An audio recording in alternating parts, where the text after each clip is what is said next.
Grant Hancock, welcome to the Business of Fitness podcast. Thanks for having me, Jam. How big is your waiting list? I know that's a very personal question. How big is your waiting list? So I checked this morning and it is 167 people long. So you have 167 people who want to work with you who currently can't because you're full. Pretty much, yeah. That's the state of Okay. it, yeah. Wow. Wow. Look, I mean, obviously, having worked with a lot of business owners in this space, people would kill for that. And I know actually, I mentioned to you a couple of weeks ago, I said, oh, I reckon we should do a podcast because there are not many people, if any, who have waiting lists like this. And Yep. you were a little concerned because you were worried people would hate you because you don't have the problem. Yes, I'm in a very different situation to a lot of other business owners. And whilst I'm wearing a big smile right now, it hasn't always been big smiles Okay. because of it. All Yeah. right. Yeah, I hear some foreshadowing. I definitely want to unpack that. Yeah. Um, let's take a step back. You have a huge waiting list. It tells me you're obviously Hmm. doing something right, or you wouldn't have a huge waiting list. So props to you for that. Um, what are these people waiting for? So what is the service that they are on the waiting list for? So right now they're predominantly through like GP management plan referrals. Um, so that's where the overwhelming majority of them come from. But we kind of use them as a stepping stone onto our more core services, which is our over 60s program and our bone strength groups and things like that. That's where we ideally transition more people into and maybe working with us directly one on one. But yeah, predominantly it's the GP referral wait list. Okay, so Yeah. your background's in exercise physiology. You operate Yep. an exercise physiology clinic, but I think this Yep. this applies to anyone, not just in an allied health industry or a fitness industry, but any sort of service hospitality based industry. Mm. I think you're definitely doing a lot of things right, which I want to unpack.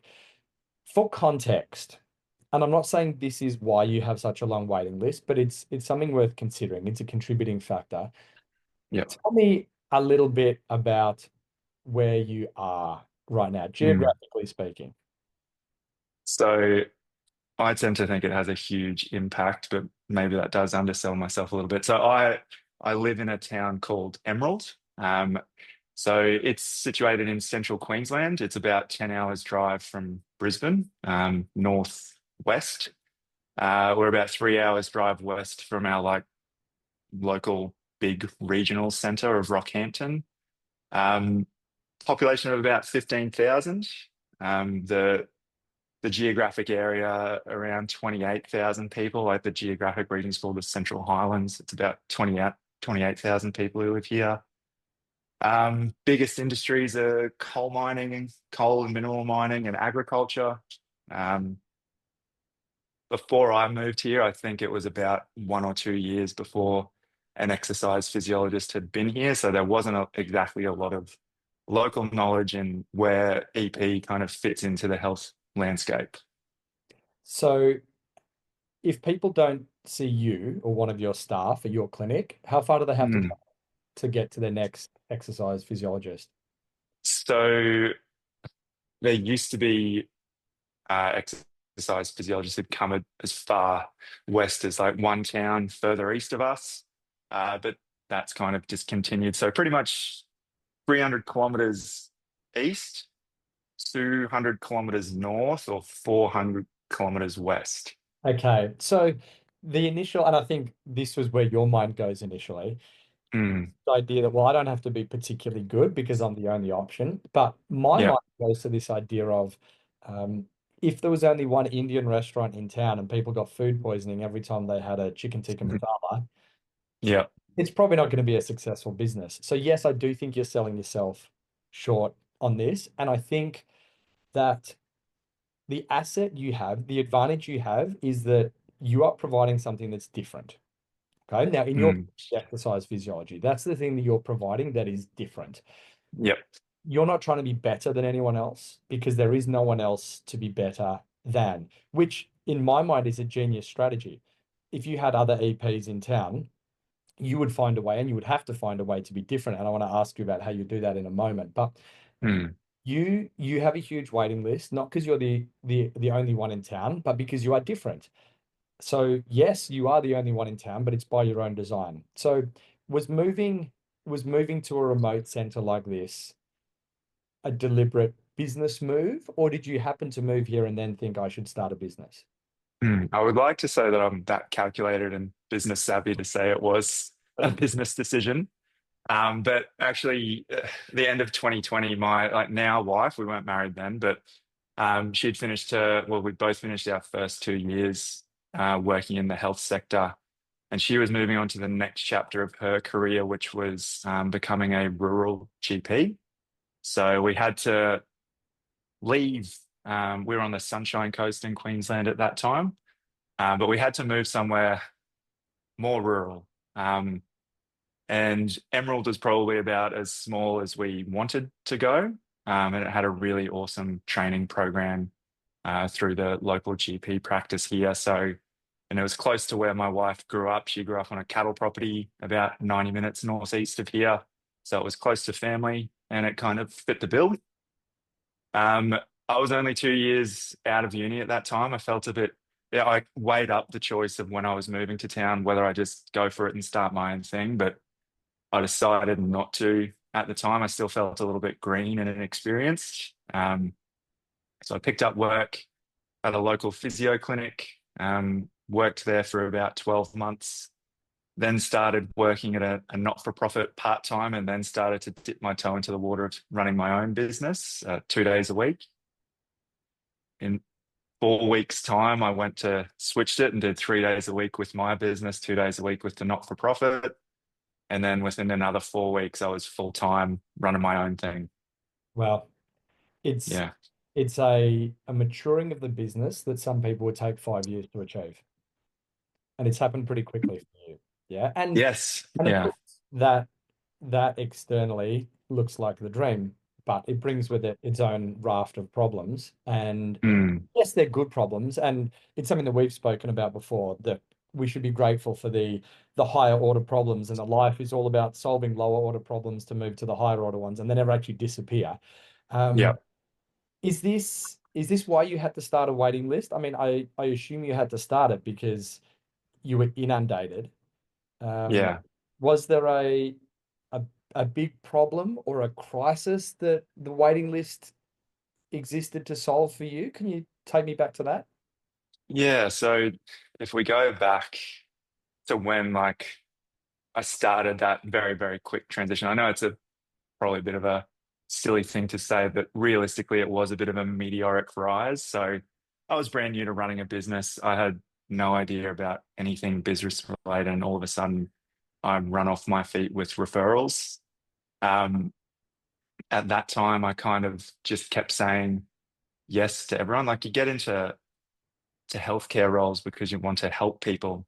And at that point in time, I grappled with the difficulty of if I don't say yes to this new referral that comes in and add extra time onto my day, onto my week, that's me saying no to helping someone. And I really struggled to come to terms with that early on. So it went from doing your usual full-time days to all of a sudden, oh, now I'm starting at 7, now I'm finishing at 7, now I'm doing that 5 days a week, now I'm working a Saturday, now I'm going to throw a couple more in on Sunday. And it wasn't in the pursuit of earning more and more money, because at that time I was mostly bulk billing. I was coming at it from how can I help these people who clearly need help. Um, then probably after about 6 months, that's when I hit kind of the tipping point and really went down that path of burnout. Real genuine burnout where the last thing that I wanted to do was go to work. Um, I was looking at jobs to be a truck driver in the mines. I just wanted out. Um, Fortunately, I didn't go down that path. I kind of started to latch onto a bit of help. Like I reached out to Beyond Blue. They had a small business counseling service, so I started doing a bit of that. After a few months, I managed to stumble across yourself and you. kind of started to guide me in that path of knowing who your ideal client is, when to say yes, when to say no. And that the big thing that has been a huge thing for me is like designing work around your life rather than your life around work. So yeah, it's been a huge journey. And I know that a lot of people who'd listen to your podcast would probably be the opposite end of like, how do I get more people? And they probably think this guy complaining about having too much on his plate. But um, Look, I mean, yeah. yeah, it's something that I've become more aware of as I get older. Everyone has their shit going on, right? And you Mm, walk down the street, and we sometimes get this sense that my own head is a mess, but it seems like everyone has got life worked out. And yeah. everyone has their own shit they're dealing with, their own problems they're trying to solve. And who's to say that problems of too many clients is any more or less noble a problem than having too few clients, right? And Mm, I think there's a danger here. And listening to you talk about this, it is a unique case, but I don't think it should be. So I think there's a danger that people listen to this and they think, well, here's this guy who, by planning or otherwise, has found himself in a regional center where he's the only one in town who does a certain thing. There are lots of people who need his help. There are not a lot of people giving that help. It's this perfect environment to build a business, right? And they think mm, this isn't for me because this guy's completely unlike me because this is not the yeah. situation I'm in. But my argument would be, and I think it's worth sort of articulating this so people can get a lot out of this chat. My argument would be people need to put themselves intentionally and by design in a situation where they are the only person who can solve a certain problem, right? And it Yep. just so happens that you've done this by ending up in a smallish town that needs a lot of help, which is great. Mm, People have the power to design this. They can be mm, intentional about not necessarily moving to a country town, but putting themselves in an environment where they identify who they want to work with, someone unique, what they do, something unique. And if those things align, they are going to have the problems in inverted commas, that you have, where there are too many people and not enough of you to offer the service to solve all their problems, which is a good problem to have, as we often talk about. yeah. Yeah. 100%. Yeah. Yeah. Um, did you find that having a waiting list, did that make you more in demand? As soon as people realized that there was a commodity here that was scarce, were you more in demand? Were you getting more inquiries then? I think it had both positives and negatives to it. Um, so commonly there would people who'd be reaching out and like they'd be saying, I know your wait list is really long, but I'd love to be put on it because I'd really love to work with you. Um, and that happened quite a bit, and it still does happen quite a lot, even on that wait list currently.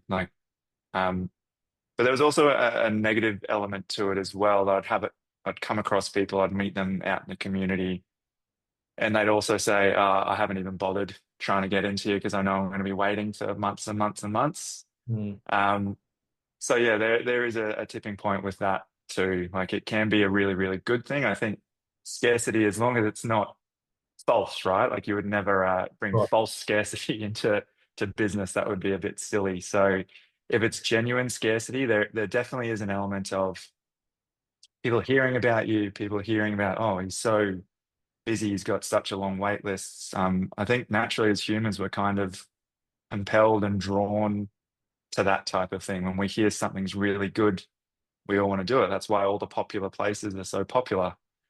Um, so, but yeah, there definitely were negative elements too. And I suppose you could look at it through the lens of whether those people were truly genuine about coming to see me and they've used that as a bit of a barrier to say, oh, there's no point.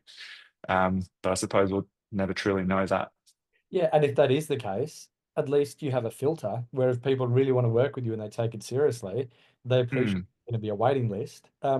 How long, incidentally, is the waiting list? If someone wanted to start with you and they contacted you today, how long would it take So, like that to actually start? so yeah, so it depends on we've always prioritized like a private paying client over the GP referral.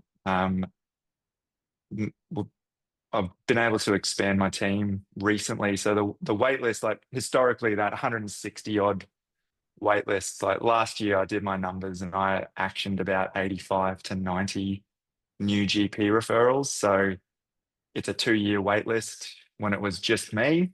Yep. Um, when a GP referral only lasts 12 months. So that doesn't really help too much. Now, like we can action them much sooner. Um, Ideally, we try and get people in as quickly as possible, like within a month or two now with the expanded team, but Mm. um, it can still really blow out. We're kind of seeing how it all pans out with the expansion of the team as to how long this new waitlist time actually lasts, or whether it's not as big of an issue as it used to be. At the moment in Perth, which is where I'm sitting recording this, and I don't know if this is a national problem, uh, there is a serious case of avian flu that is decimating chicken populations. And Mm, what that means, and you're wondering where I'm going with this question, what that means is that a dozen eggs costs twice as much as it did a couple of months ago. yeah. And this is basic supply and demand, right? If there is less of something available, people will be prepared to pay more for it because Mm, there's not much of it. So have you looked at this? There is obviously vastly more demand for your services than there is supply available. Have you changed mm, pricing? Have you increased your prices? Because ultimately it's the market that sets the prices. They will tell you what they're prepared to pay. If you have that many people waiting to see you, mm. tells me that they are prepared and willing to pay what you're asking. Have you changed prices? Is this something you've done? Is it something you're going to do? Yeah, several times actually. So I kind of review prices every 6 months. If the wait list hasn't shifted, if it's still the same number, or if it's grown again, I've kind of put prices up Mm, each 6 months. But there's also that spoke earlier about getting into healthcare to want to help people, and it's that health practitioner guilt that kind of kicks in where you tend to undervalue yourself quite a bit. And you also being in this rural town and being the only place that offers the service. Um, Another thing that I've had to grapple with is pricing out people who may like the only barrier to them coming to see us is that financial hardship. yeah. So whilst predominantly most of our time um, is dedicated to people who will privately pay, um, we've still dedicated a couple of hours of each of our calendars per week to bulk billing sessions. That's kind of like after business costs and stuff like that. We don't really make any money at all on that, but it's kind of just a way to continue to give back to the community as best as we can. Mm, And we also access some regional outreach funding for some of the group programs that we run that really brings costs down to the participant in those programs. So, but yeah, overall, there's definitely been price increases. Haven't had anyone really kick up a stink about it. Um, and yeah, I think I'll continue to do it as the demand stays as high as it does. yeah. Look, I think it's a conversation I've had with a lot of people, particularly in what is generally an altruistic space where you started doing what you do to help people, right? And Mm, we sometimes somehow perceive it to be dirty that we should be getting paid for this. And the advice that I give is we can use money as a bit of a scoreboard because people pay us money to solve their problems. And if people have paid you more money in April than they did in March, all it tells me is that you have solved more problems for people. So it can be a mm, flint that we can put uh, on the I don't want to earn money because I don't want to be corporate money hungry, greedy. It's an indication mm, that you are helping more people. Now, further down the line, if we go downstream, what that means is, and I know this is the case with you, you have earned more money, therefore you can effectively move staff to this town, which is what you've done. You can then pay them. they can then help more people and you can use that money to do good. So I don't think these things are mutually exclusive. I don't think it is either we are altruistic and run a glorified for-profit organization and pay yourself only what you need to put food on the table, or we Mm. become a money-hungry big bank. I think there's an area in the middle, and I think from what I can see externally, you're walking that line pretty well. So I think what you're doing is the right way to do it, and it definitely comes across as a business with a conscience, which I think is Yeah, important. yeah, absolutely. And an additional thing that's recently started in our town is one of the prominent universities in like North and Central Queensland, James Cook University. They've started like an allied health training clinic um, here in town. So a student-led clinic where students provide free services. So um, that's been a big positive for us. So if there is someone who can't see us, we can now also refer over to the free student clinic when they have students. Yeah, great. Yeah. Have you have you thought about whether you can monetize this waiting list? I mean, you've got up to 200 people who want your service. Is there a way that you can service these people? Is there a way you can help these people that's not simply exchanging your time for their money? Is there a way you can monetize a waiting list? I think the answer kind of is always yes.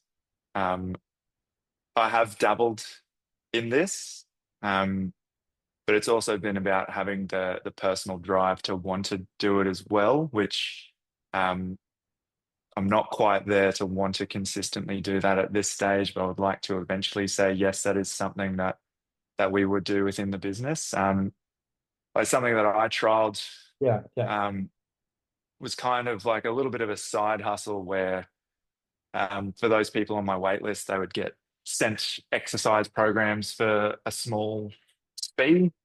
I tried doing this through like a smartphone app. I had around 10 to 12 people sign up for it. So it started earning money straight off the bat. Um, I think I kind of learned in that experience though that my client avatar being more of that like mid to later stage of life, like the technology side of thing wasn't something that they really connected with all that much. And whilst it didn't die off or dwindle, it just was something that I wasn't really super loving committing time to doing myself. So I pulled the plug on that for the time being, but it was working. Um, it was just something about, yeah, whether I had the time to commit to it regularly. And it may be something I return to at some stage. Yeah. Look, it's good to have the option and a receptive audience. Mm, Something that I know I've said to you before because we've done some mentoring work together. Is this idea, this concept of dig the well before you're thirsty, right? If you're dropped in the mm. middle of the desert and you wait until you're thirsty to start digging for water, you're probably left a little bit too late. And you have this beautiful deep well with full access to clean drinking water, aka a receptive client patient list. Uh, and yeah, your ability to capitalize on that in still a genuine, caring way where you're looking to help people, but also to monetize that is definitely something to look at in the future. How about you Mm. nurturing that waiting list? How do you keep them engaged? How do you keep them on there? How do you keep them optimistic about the opportunity to work with you in the future? That is a difficult one. Like, if it were a 1 to 2 month wait list, like you can definitely keep people positive and they can see the finish line. At periods there just was no end in sight, and like I've had to close my books at different stages, and so it's been a bit of a tightrope walk for a while as well. So basically, with my admin assistants, we kind of have a monthly message that will go out to say like, hey, we haven't forgotten about you. Um, are you still interested in our services? Like respond yes or no. Um, if they say yes, like they stay on the wait list. If they say no, it's like, well, so we don't have to have that person on our wait list anymore. Um, And if they say yes, like some of the things I'm starting to work on now, trying to be better and better at nurturing the wait list is like creating a mailing list. So keeping them up to date with Mm. clinic changes, tips and tricks, just some free information that kind of keeps them interested and keeps them aware of you. Um, but overall, it's a tough one when the wait list is as long as it is. Yeah. Look, I think you're on a winner with the content marketing idea. I I think you said, tips and tricks. It's how can you provide value to these people, Mm, value that can be commoditized. I mean, an article, a video, a solution to a problem that says, hey, although we can't be working with you at the moment, here is something you can be doing in the meantime. Here is some advice you can be following in the meantime, which acts not only to help them out, because these are obviously people who are seriously in need of your help. It helps them out, but it also just continues to build that brand and sets you up even more so as the authority in your area, in your field, and in the future, because who knows what this business evolves into, because it's moving pretty quickly for you at the moment. mm, In the future, you setting yourself up as the authority, we don't know what the business is going to be, but you'll have a receptive audience when that business sort of takes shape. yeah, So yeah, I think that's a smart move. Um, we spoke about this very black and white economic supply and demand thing, where you have plenty of demand, not a lot of supply. You mentioned you'd brought some staff on board recently. Has yep, that helped? I mean, this is a way to create more supply. Has that worked for you? yeah, 100%. I was lucky enough that that JCU Allied Health Student Clinic that started up last year.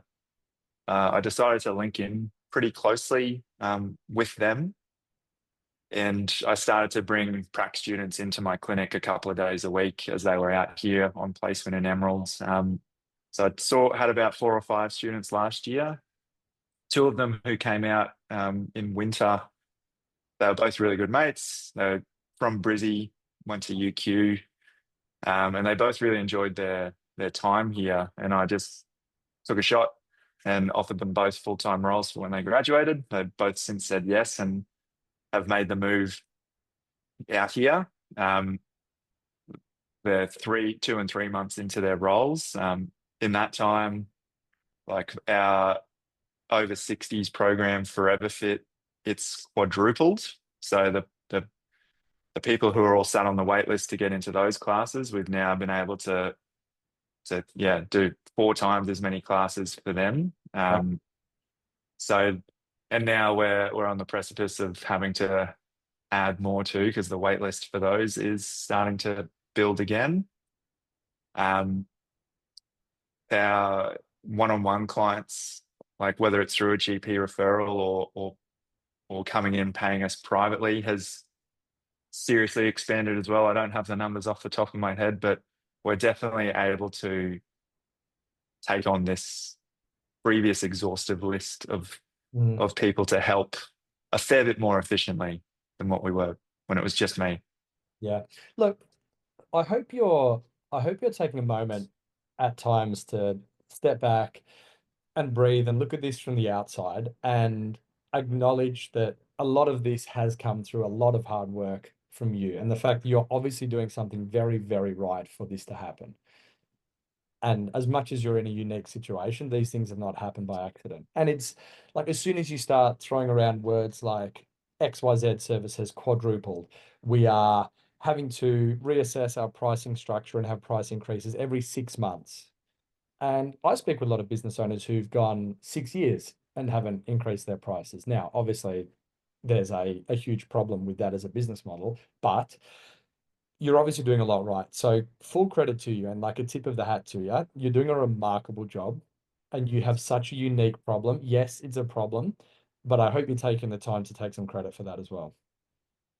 Yeah, sometimes you have to pinch yourself a bit. I suppose you never truly know, like you said, what other people are going through. So the other small business owners, you never truly know what their experience is with it. And um, yes, it's been a very, very quick rise. And sometimes you just have to slow down a little bit, like you said, to appreciate how far it's come, and Mm, also to slow down to make sure that all the different elements of the business and me as a business owner and now a boss yeah.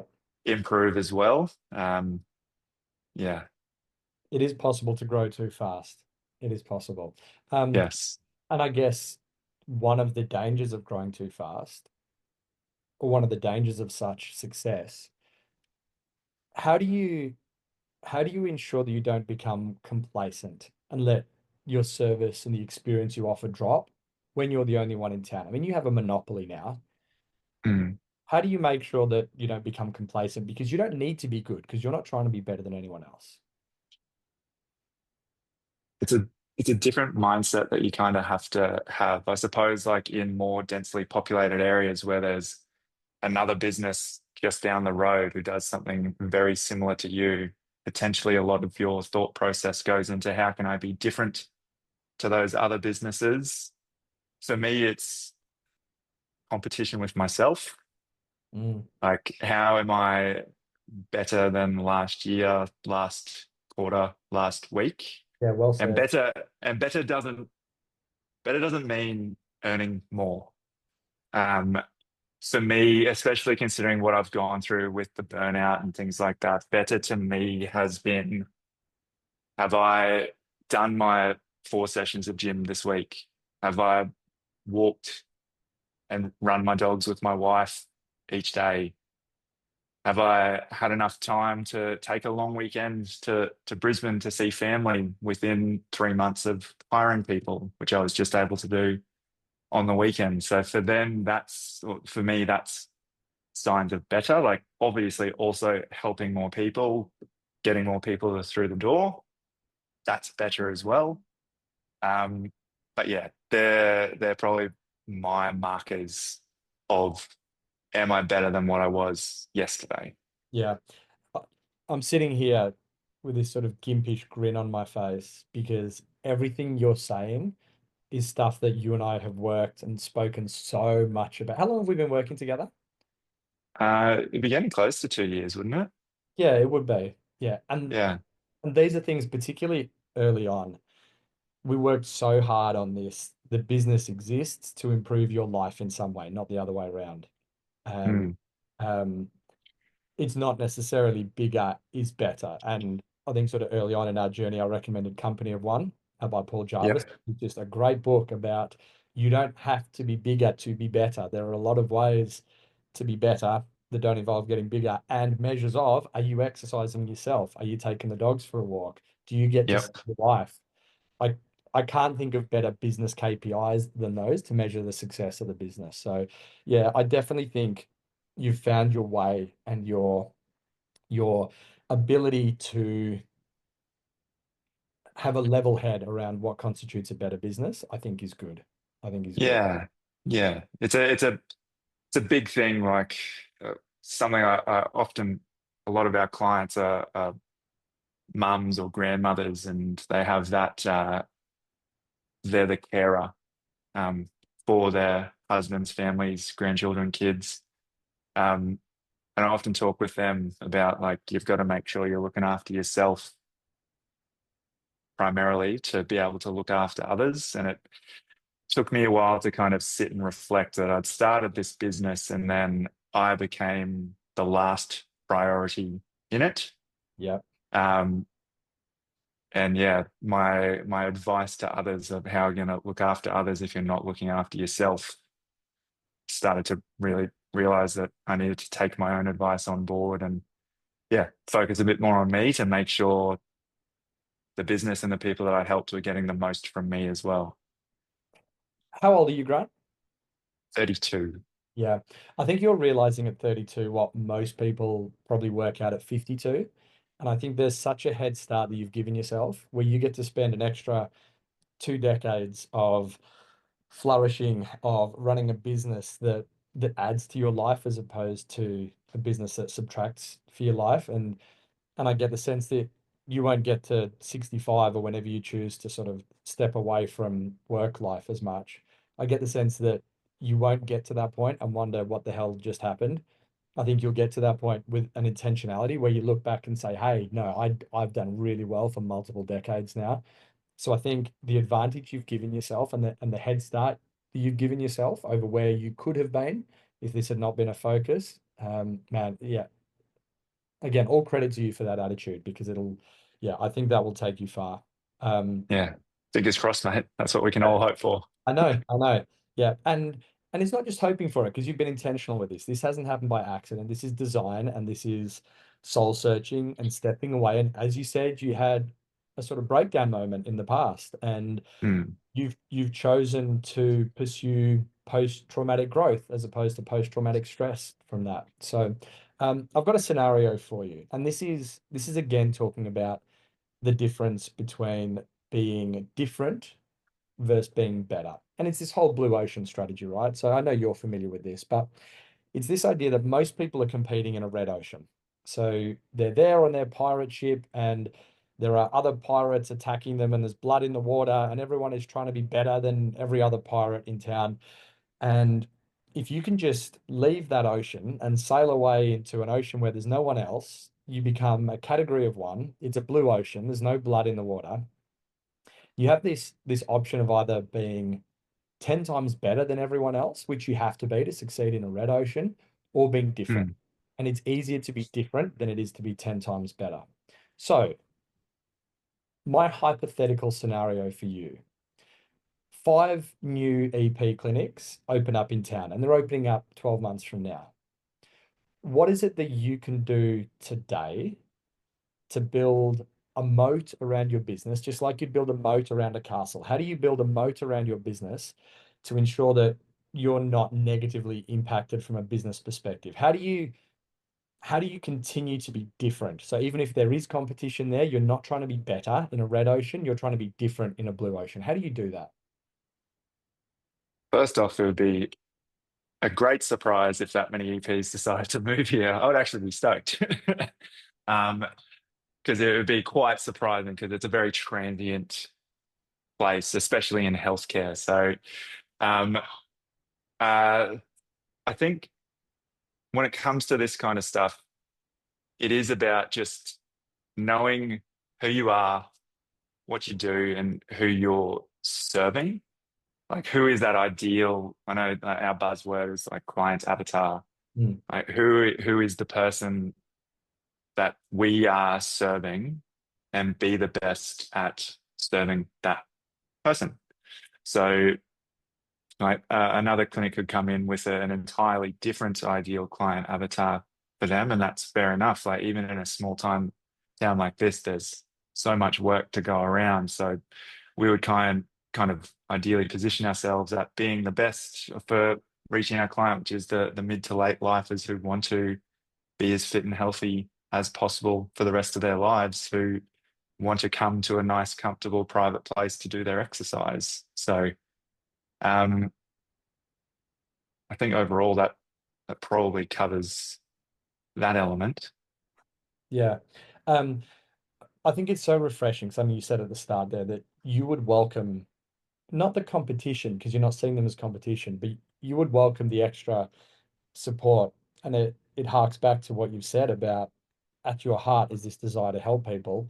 It just so happens that money is a positive secondary consequence of that. It's an important consequence, yeah, because we can't we can't feed our family on passion and we can't feed our Mm. family on helping other people. So it's an important side effect of the help we do. But yeah, I mean, what a great attitude towards competition that you are welcoming it, not only because it would be good for the town and for the health of the population, which is where your heart lies, but because it would encourage you and push you to be better, and it would encourage you to further narrow and whittle down your avatar and your USP, your unique selling proposition.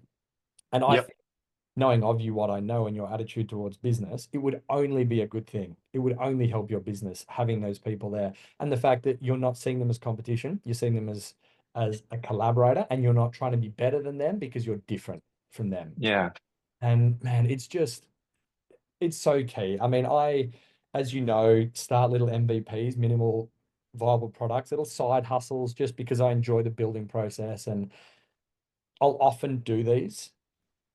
And after almost 20 years in business, more and more and more, I'm realizing that there is no point starting something new if it's not going to be different. And people who come to me for help with building their business, if it's not remarkably different, I just don't think it has legs because there's too much competition. There's too much red oak and fighting out there. So Yep. yeah, yeah, I like the fact that you guys are different. Um, if you could give one piece of advice, so let's go back to this 160, 180, 200 person waiting list.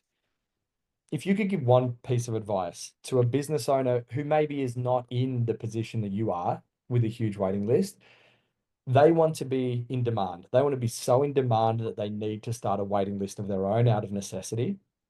What Mm. advice would you give to that person who wants to be in the position that you're in now? I think it's about finding the thing that you're truly passionate about and seeing where the gap is in the market for that. So out here in these rural places, you refer to yourself as a bit of a generalist because maybe the population isn't large enough to sustain a specialty side to the business. Um, but in all honesty, the more specific that you can be with the person that you're targeting anywhere in business, the better, because that will help you attract that ideal person to your clinic and finding a gap in the market. And I don't know, you could be like me and decide maybe a move to a different place is a good strategy for yourself and find a place where if it's too saturated where your passion lies in that area rather than doing something where your passions don't really align and half-assing it. Maybe you could find an area that does desperately need that and potentially end up in a situation that I've found myself in. And you can, beautiful thing about being 2025, you don't have to physically do that. The internet is a great thing, and there's a market for most things out there. But make sure it is specific to what your where your interests lie. So find something you're passionate about, find something you are good at, find a problem people have that is currently unsolved or underserved.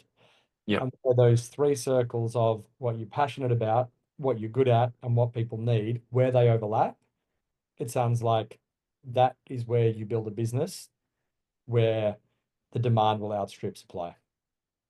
Yeah, that's a pretty good summation. I've I've so enjoyed having a front seat to see your business grow. Um, I'm so excited to continue to see it grow, not necessarily in size, as you say, to be better rather than bigger. So many people can learn from your journey and your experience. So thank you for taking the time to share it with us. It's extremely valuable to me, and I know it will be to a lot of other people as well. Thanks, Dan.